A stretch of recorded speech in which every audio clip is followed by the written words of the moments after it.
In a world where wealth meant power and prestige, Harper Lane was invisible until the day the forest turned savage, and the only thing standing between a billionaire and death was the simple woman they had all mocked. Dawn painted the Colorado, mountains in shades of rose and gold, but Emma Thompson stood invisible at the gates of Aspen Heights Hunting Club. Her reflection in the polished brass nameplate showed a woman easily overlooked, worn boots patched with duct tape, grandfather's hunting jacket 2 sizes too big, hair hastily tied back with a rubber band from yesterday's newspaper. "Excuse me, miss." Derek Wilson, the security guard, blocked her path with barely concealed disgust. His uniform was crisp, his shoes polished to a mirror shine. "The staff entrance is around back. This is for members only." Emma's voice was barely above a whisper. "I have a pass." "Sure you do, honey," Victoria Chase laughed, stepping out of her Range Rover. The blonde socialite's outfit screamed money, from her $800 hunting boots to her diamond-studded rifle scope. "Did you find it in the dumpster behind Walmart?" The group gathering at the gate erupted in laughter. Emma's cheeks burned, but she kept her eyes down, fumbling in her pocket for the worn membership card. Her calloused hands, marked by years of real wilderness work, trembled slightly as she held it out. "This is a joke, right?" Bradley Whitmore, wearing sunglasses that cost more than Emma's monthly rent, snatched the card. His manicured fingers contrasted sharply with its worn edges. "Hey, everyone, the cleaning lady thinks she's a hunter." Emma remained silent, her shoulders hunched, making herself smaller. She'd learned long ago that fighting back only made things worse. The scanner beeped green, but Derek still hesitated. "Must be a system error," he muttered, typing furiously on his tablet. "These old cards sometimes glitch." "Just let her in," called Alexander Hayes, the famous TV hunting personality, adjusting his camera crew's position. "This will make great content for my show when amateurs attack. My viewers love watching wannabes fail." The other hunters moved with the confidence of predators in their natural habitat. Marcus Sterling, the tech billionaire who'd organized the expedition, held court in the center of the room. At 35, he radiated the arrogance of someone who'd never heard the word no. "Before we head out tomorrow," Marcus announced, his voice carrying across the hall, "let's have a little friendly competition." He gestured to the tables set up near the massive stone fireplace. "Let's see who here can assemble their rifle the fastest." The hunters gathered eagerly, each convinced they'd win. Emma remained in the shadows until Marcus spotted her. "You too, backwoods," he called out mockingly. "Let's see what you can do with that museum piece." Reluctantly, Emma approached the tables. The others laughed as they set up their high-tech equipment. Marcus pulled out silk handkerchiefs with his initials embroidered in gold thread. "To make it interesting, blindfolded," he declared with a smirk. The hunters protested but complied. Emma tied the blindfold without complaint, her face betraying nothing. At Marcus's signal, they began. The sounds of metal clicking, hunters cursing under their breath, and expensive equipment being handled with unfamiliar clumsiness filled the hall. Emma's hands moved with fluid precision over her Winchester. Each component was as familiar to her as her own heartbeat. Her breathing remained steady, her movements economical. Where the others fumbled, she flowed. The rifle seemed to assemble itself under her touch, an extension of her body rather than a separate tool. She placed the fully assembled rifle on the table and stood quietly, blindfold still on, hands folded in front of her. One by one, the other hunters finished, tearing off their blindfolds in triumph until they realized someone had beaten them. Marcus checked his stopwatch, his eyebrows rising in spite of himself. "Half the time of our fastest competitor," he announced, removing Emma's blindfold. A moment of stunned silence fell over the group. Then Bradley snorted. Beginner's luck, he dismissed. With a wave. That antique barely has any parts. Our modern equipment is far more complex. Victoria glanced at Emma's calloused hands with disdain. Well, when you have nothing better to do than practice with junk all day, she sneered. Not all of us have. The luxury of free time. Some of us have galas to attend and businesses to run. Alexander circled Emma like a predator, his camera crew capturing every angle. Our amateur has some party tricks, he declared to the lens. Looks like we've got ourselves a proper underdog story. The viewers will eat this up before we see her. Fail spectacularly in the field. Marcus examined Emma's Winchester with a mixture of condescension and curiosity. Interesting museum piece, he said, not looking at her face. My grandfather had something similar. Donated it to a historical society where it belonged. Emma carefully placed her rifle back in its case, ignoring their comments. Her face remained impassive, but a quiet fire burned in her eyes. They saw only what they wanted to see, a poor woman with an old gun who'd gotten lucky once.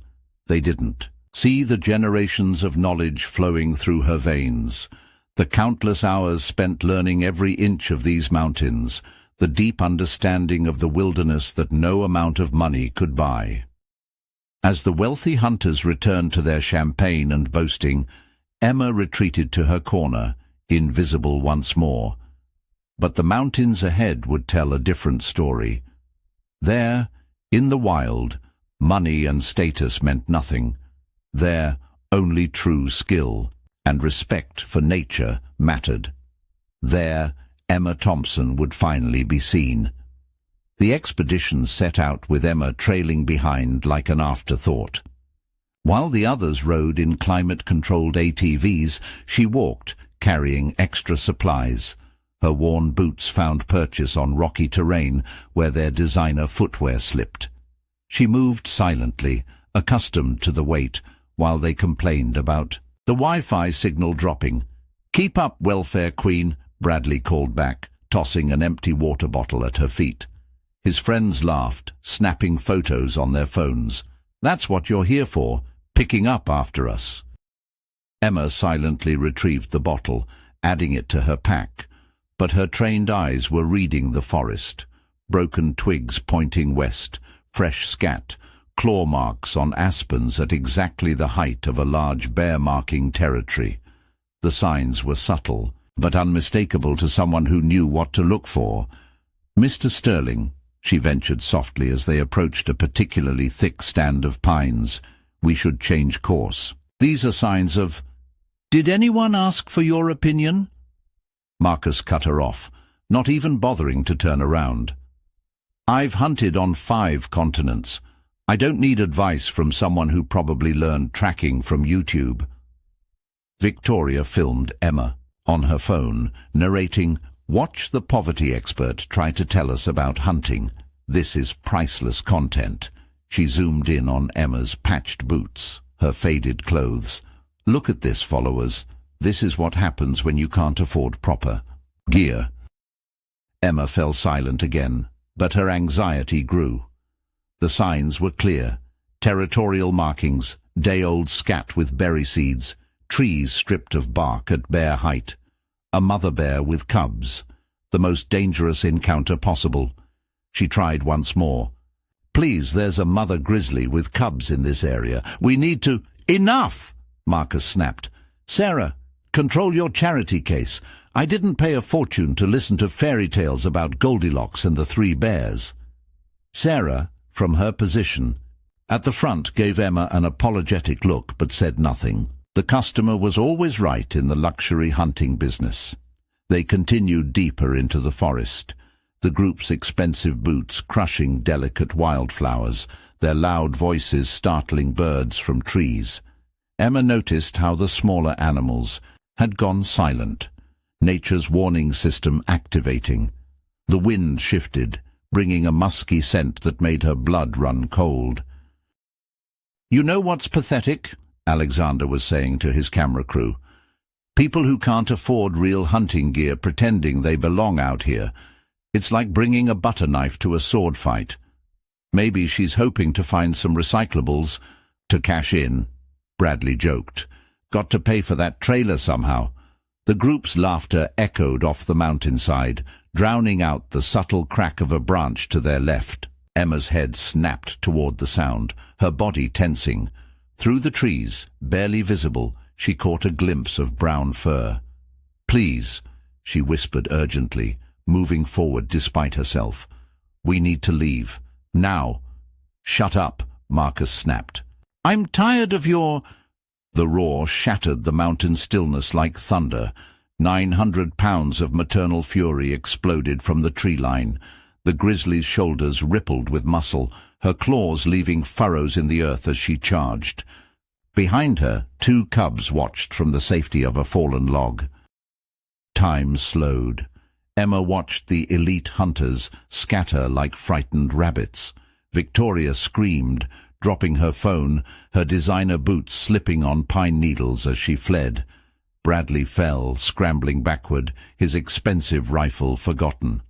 Alexander froze, his reality show bravado evaporating, his camera crew diving for cover. The professional guides were 50 yards away, useless at this distance. Marcus stood paralyzed, his $250,000 setup worthless in hands, shaking with terror. His mouth opened and closed soundlessly, his legs refusing to move. The bear's eyes locked on him, identifying him as the primary threat to her cubs. The grizzly covered ground with terrifying speed, each stride eating up 10 feet, death approaching at 30 miles per hour. Her roar shook leaves from trees, a primal sound that spoke of rage and protection. In that crystalline moment, Emma Thompson transformed. Her shoulders straightened. Her eyes, previously downcast, blazed with fierce determination. 40 years of family legacy flowed through her veins. She wasn't the invisible woman anymore. She was her grandfather tracking wolves through Montana. Winters, her father facing down mountain lions. 3 generations of true wilderness masters. Her movements became liquid poetry. The worn Winchester rose smoothly to her shoulder, an extension of her body rather than a separate tool. Her breathing slowed, heartbeat steady as a metronome.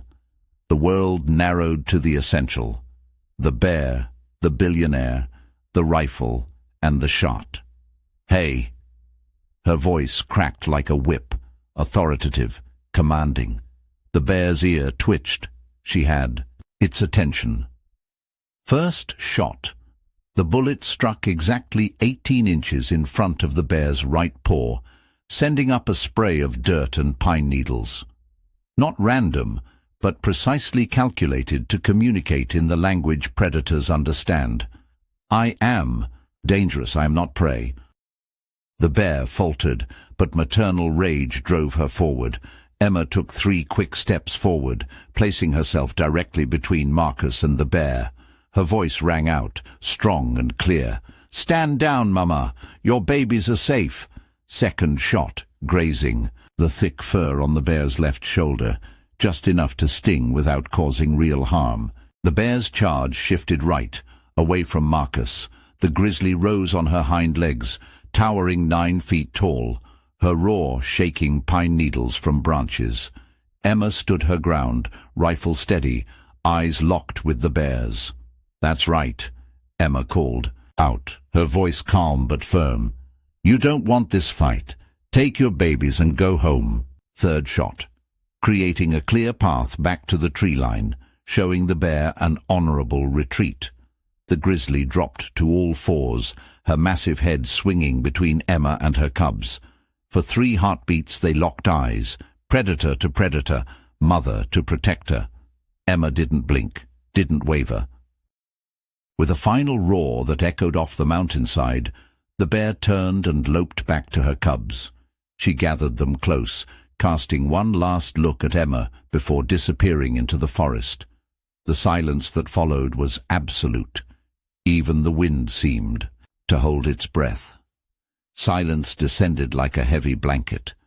Marcus lay sprawled on the ground, expensive gear scattered, his designer camouflage soaked with sweat and fear. His eyes, wide with shock, fixed on Emma, no longer seeing a servant, but a savior. Emma lowered her rifle and walked to Marcus, extending her hand. Her voice was gentle now. "Are you hurt?" He grasped her hand like a drowning man clutching a lifeline. You saved my life." His voice shook, all arrogance stripped away. "I saved 2 lives, Emma corrected. The bear didn't deserve to die for protecting her cubs. The others crept back, shame coloring their faces. Victoria retrieved her phone with shaking hands, immediately deleting the mocking videos. Bradley couldn't meet Emma's eyes. Alexander stood speechless, his famous catchphrase, "I've never seen anything like it," finally meaning something real. "Those shots," Derek whispered in awe, having arrived with the other guides. "They weren't meant to kill. They were communication." "My grandfather taught me," Emma said simply. "He said the mark of a true hunter isn't what you kill, but what you choose to let live." Marcus struggled to his feet, still gripping Emma's hand. For the first time, he truly saw her. Not the shabby clothes or worn equipment, but the quiet strength, the deep wisdom, the extraordinary skill that money couldn't buy. "I've been a fool," he said, his voice breaking. "An arrogant, blind fool." "Fear teaches us many things," Emma replied. "The question is what we do with the lesson." The group made their way back to the lodge in silence. Marcus insisted on walking beside Emma, carrying his own gear for the first time. Victoria offered Emma water from her designer flask. Bradley picked up his own trash. The transformation had begun.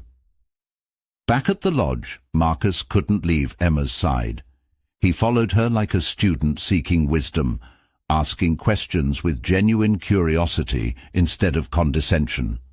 "How did you know? How did you stay so calm? Will you teach me?" The security footage aired on every news channel.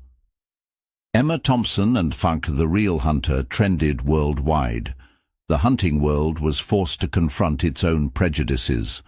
Talk shows debated the incident, conservation groups praised Emma's approach, and the footage of her 3 perfect shots became legendary. That evening, Marcus found her on the lodge's deck, watching the sunset paint the mountains gold. She had changed into clean clothes, still simple, but neat, and her hair was loose, catching the last rays of sunlight. He approached hesitantly, holding 2 cups of coffee. "I had them make it your way," he said softly. "Black, no sugar, like you mentioned earlier, when everyone was too busy mocking to listen." Emma accepted the cup, surprised he'd remembered such a small detail. "Thank you. I've been thinking," Marcus continued, sitting beside her, "about what real wealth means. I have billions, but I couldn't buy what you have. Courage, wisdom, respect for life." He paused. "I want to learn, not just about hunting, but about everything you know."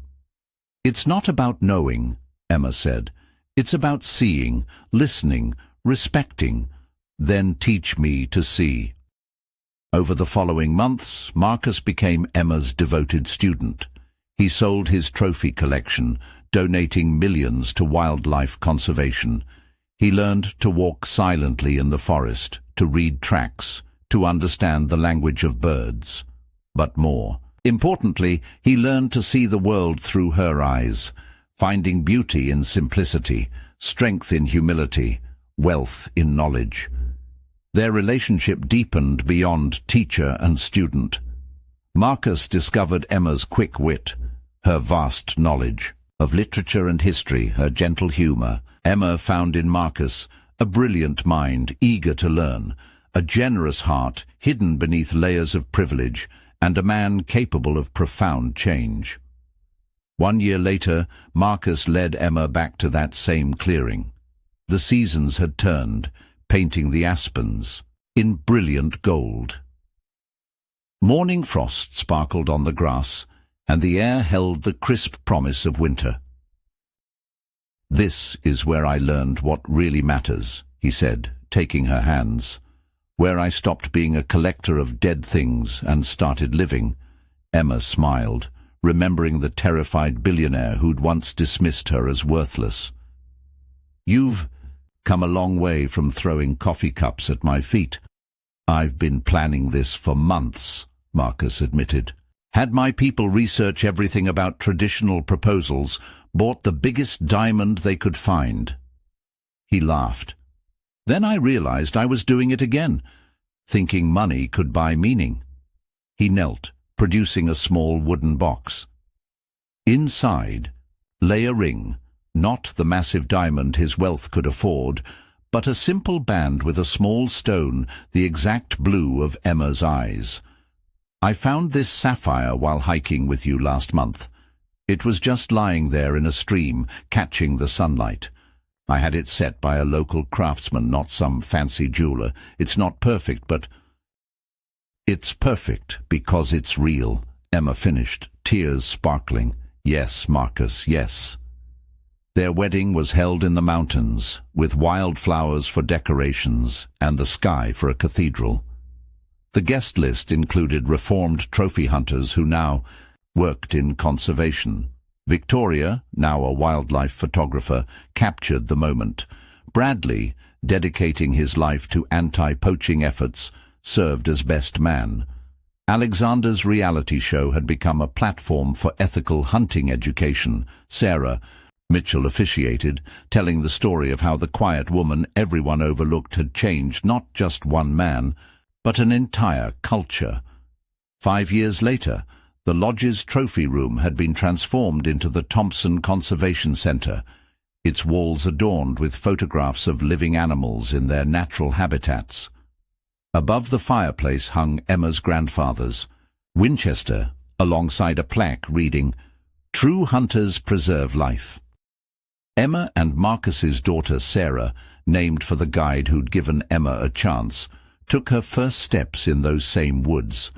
At 3, she could identify animal tracks and knew never to approach wildlife. At 5, she understood that strength wasn't about domination, but protection. The couple's love story became legend, not just for its fairy tale romance, but for its deeper message.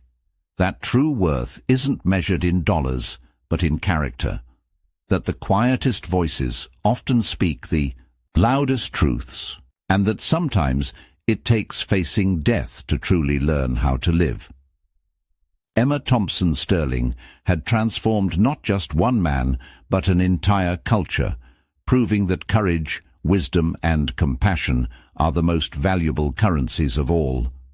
In the end, it wasn't her poverty that people remembered, but her power, the quiet strength that turned mockery into respect, crisis into opportunity, and a chance encounter into a lifetime of purpose. The bear and her cubs still roamed those mountains, occasionally spotted by hikers who'd been taught by Emma to observe from a respectful distance. And sometimes, in the early morning mist, if you knew where to look, you might see a woman with a weathered rifle teaching her daughter that the greatest power lies not in taking life, but in preserving it.